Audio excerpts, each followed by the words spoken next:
আজ আমরা কিছু রাউন্ড নেকের টি শার্ট দেখাবো। কালারগুলো দেখো, 6টা কালার আসবে। এক্সেল সাইজ হবে, এক্সেল। কাপড় কোয়ালিটির একটু কাছ থেকে দেখো, পুরো প্রিমিয়াম কাপড় কোয়ালিটি আসবে। প্লেন টি শার্ট আসবে, 6টা কালার।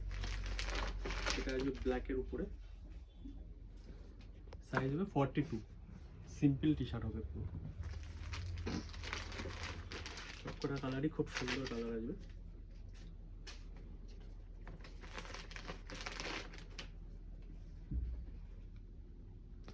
হোয়াইটও চলে আসবে একটা, অনেকেই হোয়াইটের খোঁজ করো। 42 সাইজ হবে হোয়াইটের উপরে। এটাও পুরো ফুল প্যাটার্ন কাজের উপরে হবে। লাস্ট কয়েকটা কালার এটা আমরা দেখাবো। খুবই সুন্দর কাপড় কোয়ালিটি আসবে। কালারগুলো একবার সবগুলো পরপর দেখিয়ে দাও।